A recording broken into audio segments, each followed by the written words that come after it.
Hola a todos, soy Shani Weber de la Ehlers-Danlos Society y voy a explicarles un poco cómo tener citas médicas eficaces. Los temas que voy a tratar hoy son cómo podemos crear un equipo médico, cómo podemos prepararnos para estas citas médicas, la consulta y también, bueno, pues vamos a plantearnos cómo es ir a la consulta en presencia o una videoconsulta, una cita telefónica, como está pasando últimamente.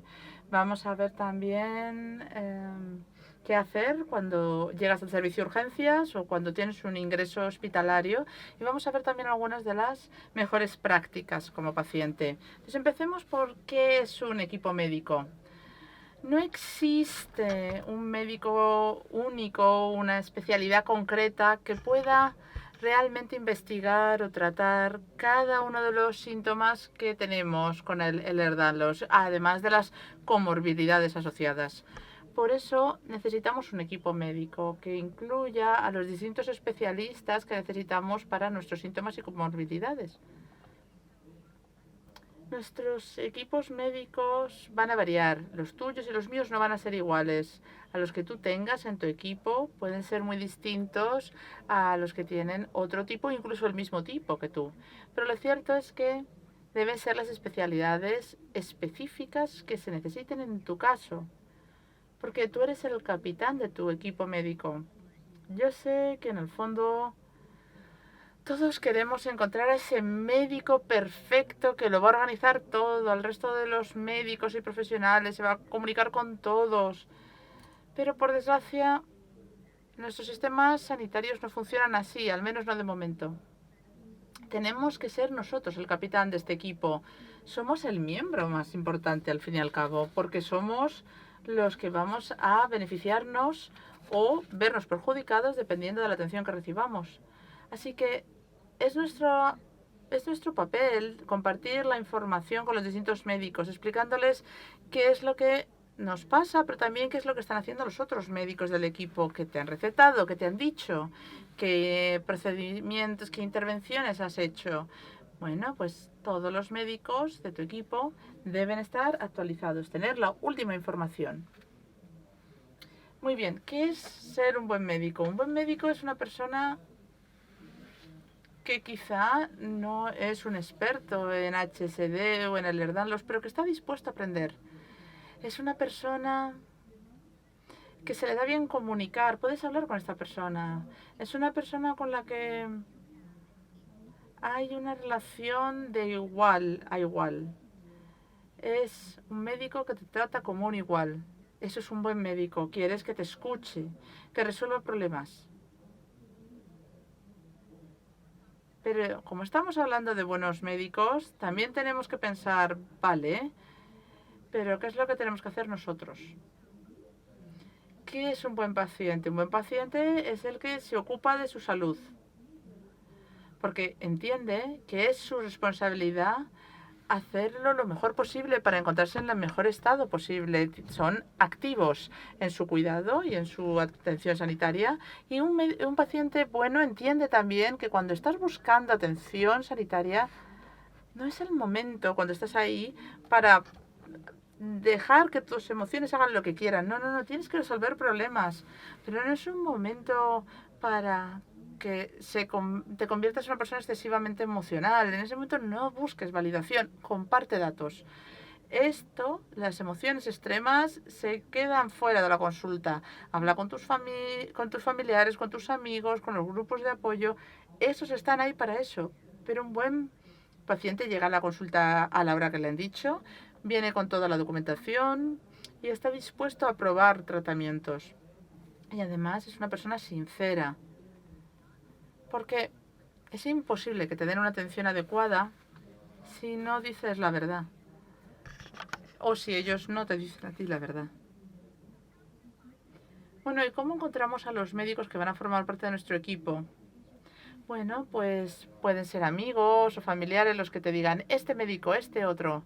Pero también puedes venir a organizaciones como la nuestra, donde tenemos muchísimos recursos que te permitirán entender qué tipo de médico necesitas. También tenemos un directorio de profesionales en la web que puedes consultar. pero puedes también ponerte en contacto con los grupos de apoyo locales. Esto, para empezar, te permite conectar con otras personas que ya viven con la misma enfermedad y que viven cerca de ti. Pero son sin duda la mejor de los recursos para ver a qué médico conviene ir a ver y a qué médico conviene quizá no ir a hacerle una consulta.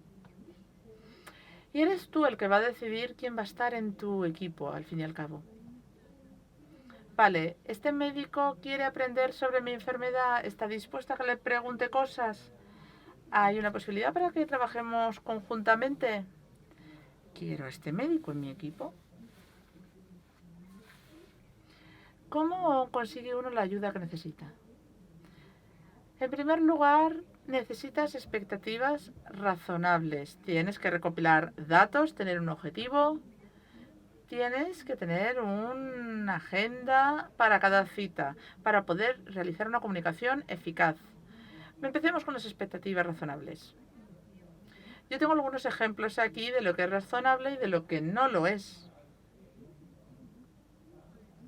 Por ejemplo, si tu expectativa es que cada médico que tú puedas ir va a ser un experto en Ehlers-Danlos, hoy por hoy eso no es razonable. Quizá algún día, pero hoy no lo es. No todos los médicos a los que vayas a ver van a ser expertos en esto. Una expectativa será, bueno, pues si no es un experto, que esté dispuesto a aprender sobre el Ehlers-Danlos, que tenga una cierta curiosidad para que se involucre en todo esto conmigo. Otra expectativa es, bueno, quiero que me haga cientos y cientos de pruebas hasta que encontremos la respuesta. Seguro que algunos de ustedes han visto la serie de televisión de hace unos cuantos años ya, el Dr. House, ¿no? Era un médico que hacía eso, hacía prueba y prueba, cada prueba que existía en el mundo y que había existido alguna vez para encontrar la respuesta exacta del diagnóstico de cada paciente. Pero eso no es una expectativa real, no es realista, porque existen limitaciones en la medicina moderna. Podemos, sin embargo, centrarnos no tanto en que me arreglen, que me curen, al menos hoy, sino más bien pensar en cómo puedo gestionar de forma activa los síntomas que ya tengo para que yo pueda hacer una vida con la mejor calidad de vida posible. Cuando te preparas para tu consulta, para la cita médica, tienes que tener un objetivo para esa cita. Y esto es el propósito, es por qué vas a ese médico en esta ocasión.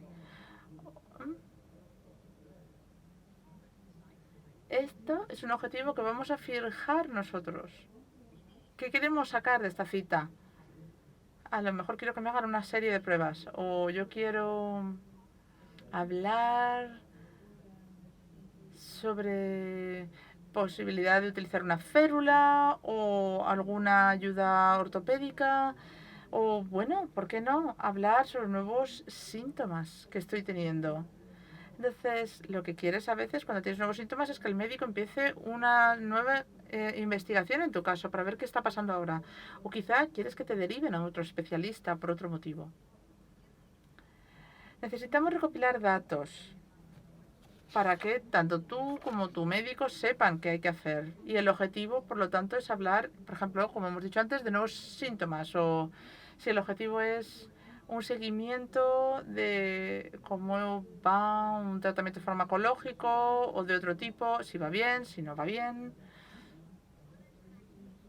¿Quieres hacer un rastreo, por ejemplo, de elementos como el dolor o otros síntomas, pero también cualquier desencadenante?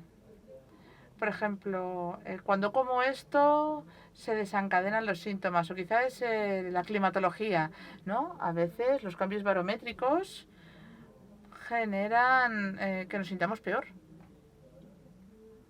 O a lo mejor cuando hace calorcito, cuando hace frío, te ayuda o te hace más daño.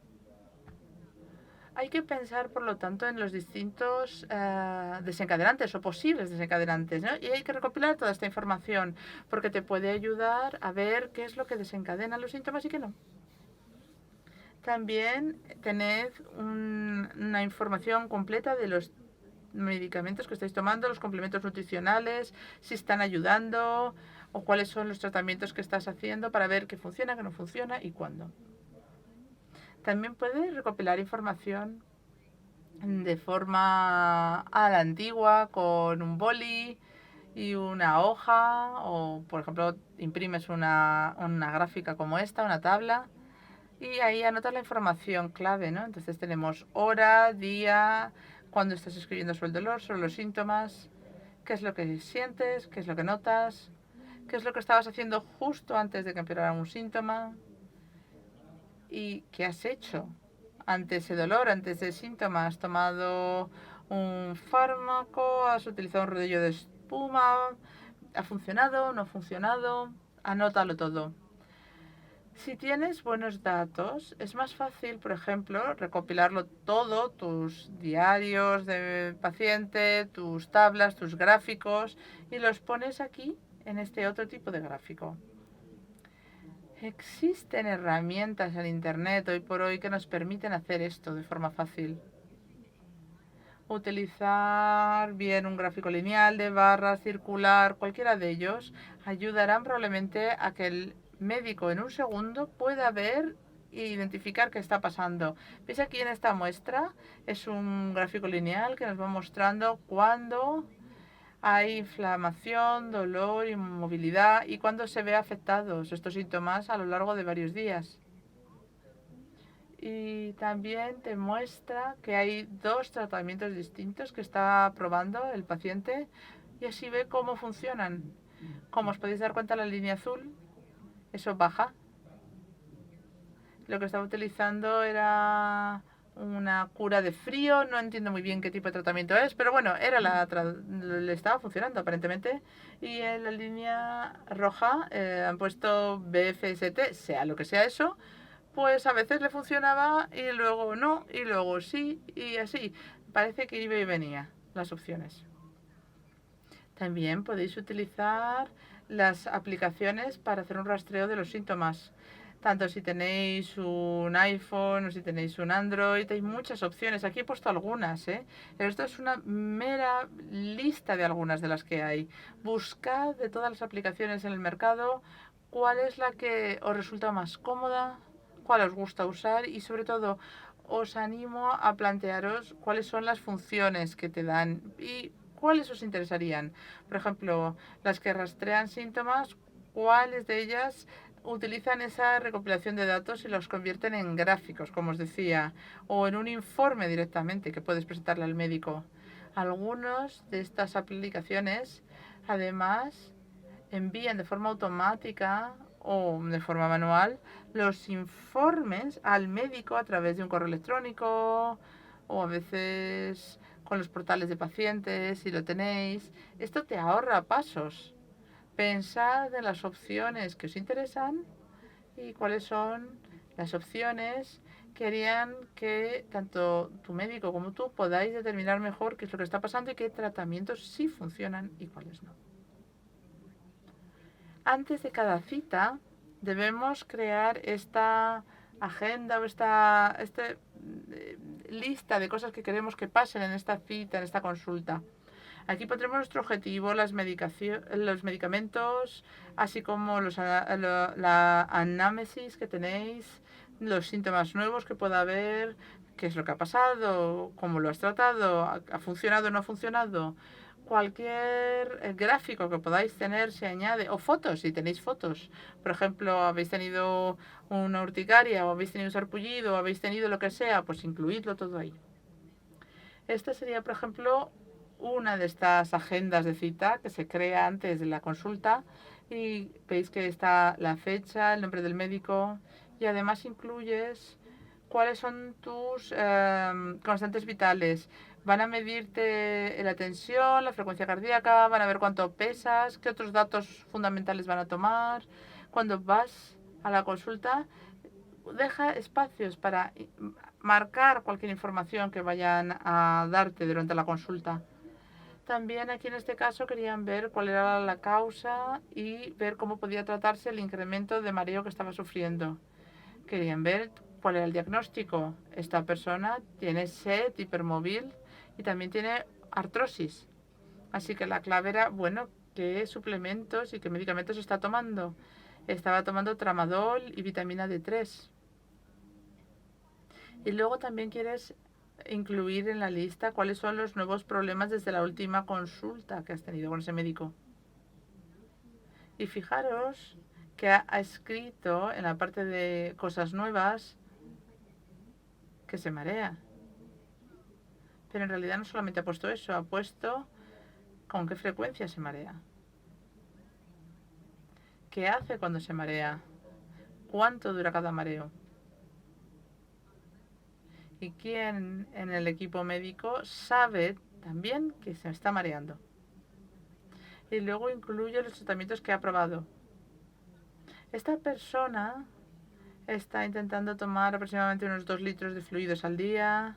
Está utilizando medidas de compresión, echándole más sal a la comida, pero nada de esto le estaba ayudando. Bueno, pues hay que dejar un espacio para las notas y tienes que anotar también después cuáles son las preguntas que vas a hacerle al médico y que no sean más de 3, porque las citas suelen ser muy breves, no tienes tiempo para plantear cientos de preguntas. No, ¿cuáles son las preguntas claves? 2, 3 preguntas, con eso basta. Tras la cita, disculpad, tengo que echar marcha atrás. Bueno, como decía, en la cita tenemos que rellenar los espacios que hemos dejado, por ejemplo, pues peso, tensión, frecuencia cardíaca, y todo esto lo compartimos con los médicos. Anotamos todo lo que nos está diciendo el médico, las preguntas que le hemos hecho, cuáles han sido las recomendaciones. Si hay más preguntas, siempre podemos incluirlas. Preguntas que surgen durante la conversación, pues también se incluyen. Aseguraros de que le dais una copia de esta agenda de la consulta al médico para que también puedan echarle un vistazo al mismo tiempo que tú lo estás haciendo. Con la telemedicina, las videoconsultas o teleconsultas, pues significa que hay que mandárselo bien por email o a través del portal del paciente, pero es importante dárselo al médico, que tenga esta información que tú también tienes. Si no puedes hacerlo de forma virtual, pues intenta buscar otra manera. Esto ayuda durante la consulta, pero se incluye además en tu historia clínica. Así sabes que todo lo que se ha dicho y lo que está pasando está incluido en tu historia médica.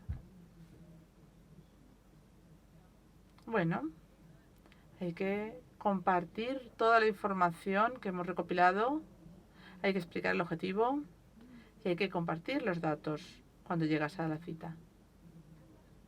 En la cita médica también, y esto ahora quizá no podemos hacerlo porque hay una pandemia internacional, pero está bien que venga contigo un amigo, un familiar, alguien que se convierta en un par de ojos y oídos adicionales, porque a veces es difícil recordar todo lo que te ha dicho el médico, cuáles eran las preguntas que querías hacer y se te olvidan en el momento. Está muy bien que haya otra persona contigo en la consulta para echarte una mano. Hay que tomar notas durante la cita o si te lo permiten y tienes dificultad para recordarlo todo, pues que te permitan grabar la conversación. Cuando hablamos de síntomas o del dolor, está bien ser muy específico y no vale decir, me duele la cabeza. Es mejor decir, en el último mes me ha dolido la cabeza 7 veces, siempre en la zona de la base del cráneo. Ha sido un dolor punzante en la zona de los ojos que me ha impedido dormir bien o conducir adecuadamente. Entonces, tengo dolor de cabeza. En lugar de eso, lo que he hecho es, le he explicado con qué frecuencia, cuántas veces las he tenido, he hablado de dónde me duele, dónde tengo los síntomas, que es un poco la naturaleza de los mismos. También he hablado del impacto en las funciones del día a día que tiene este dolor, estos síntomas, cómo me afectan a mi vida diaria, de hecho, qué es lo que no puedo hacer debido a estos síntomas. Todo esto le da al médico mucha más información y cuanta más información tengan, mejor van a resolver nuestros problemas. En la cita hay que recordar que nuestros médicos son expertos del cuerpo humano. Aquí no hemos venido para que nos den validación, hemos venido a que nos resuelvan un problema. Acordaros siempre de que, bueno, está bien estar abierto a opciones de tratamiento. Si le dices que no a todo lo que te propone, pues el médico no te va a poder ayudar de ninguna manera. Brevemente, la telemedicina, las videoconsultas. Nos hemos convertido en expertos últimamente, ¿verdad? Pero lo cierto es que algunas de estas citas se hacen por teléfono, otras son online, son citas, videoconsultas o consultas telefónicas online a través de una plataforma u otra. He hablado con muchísimos pacientes y con médicos sobre qué ayuda durante este tipo de citas de telemedicina. Muchos médicos comentan las dificultades de poder llevar a cabo un reconocimiento médico. Se puede hacer, pero es verdad que es muy difícil. Así que las citas de telemedicina vienen muy bien para documentar qué es lo que está pasando. Pero de lo que ya hemos hablado es de la documentación. Hasta ahora es de lo que hemos estado hablando, ¿no? De recopilar datos y convertirlos en gráficos, en informes y en agendas que vamos a llevar a nuestras citas. Así que para que estas citas sean eficaces, básicamente nos damos cuenta que la telemedicina para esto funciona de lujo. Pero hablemos del servicio de urgencias. ¿Cuál es su papel? Pues el de estabilizar a los pacientes. Estabilizar solamente. ¿Por qué? Pues porque lo que hacen es estabilizar a los pacientes para que puedan luego ir a su médico habitual, especialista de cabecera, o bien, si es un caso más grave, para que se proceda al ingreso hospitalario. Su papel no es necesariamente el de investigar, el de descubrir cuál es la causa de los síntomas que presentas, del dolor que sufres. Tampoco es su trabajo tratar los síntomas y el dolor. Lo que tienen que hacer es estabilizar al paciente para que luego puedas ir a tu consulta habitual o, si es necesario, para que te ingresen. Hay momentos en los que sí que tenemos que ir al servicio de urgencias. Y aquí son algunos ejemplos, pero hay muchos. Por ejemplo, dolor torácico, vómitos, disnea, dificultad para respirar. ¿A quién no le está pasando últimamente, verdad? O si tienes un dolor agudo o un sangrado que no tiene explicación. Siempre que tienes dificultad a la hora de hablar, una parálisis parcial, pierdes visión, un dolor agudo de riñones, en cualquiera de estos casos, vete a urgencias. Pero también hay otros casos en los que no hace falta ir a urgencias. Por ejemplo, ¿qué pasa con el dolor y con los síntomas? Tú dices, bueno, ¿puedes esperar a ir a una consulta con tu médico habitual? Si ya sabes cuál es el problema y lo único que buscas es que te den una medicación analgésica para el dolor que tienes hoy por hoy, quizá no deberías ir a urgencias. Si tu médico no ha descubierto qué te pasa y esperas que en urgencias esté el Dr. House y quiere hacerte cientos y cientos de pruebas, pues quizá no va a pasar. Así que me temo que no deberías ir a urgencias. Y con frecuencia veo esto. Si te encuentras lo suficientemente bien como para ir a redes sociales, a preguntar en Facebook, ¿debería ir a urgencias? Pues generalmente, no siempre, pero generalmente, la respuesta es que pidas cita con tu médico y esperes. Pero si vas al hospital, pues llévate la lista de los medicamentos, de médicos que te tratan, cirugías que has tenido, si las has tenido, y si se puede, también llévate a alguien que defienda tu caso, un amigo, un familiar que te apoye, que esté contigo. Ya sé que hoy por hoy no podemos hacerlo en la mayor parte de los casos, pero bueno, si se puede, se hace. Llévate una bolsa con entretenimiento, cosas que te hagan esperar con mayor paciencia. Por ejemplo, te puede gustar leer libros o tejer o lo que sea que te guste.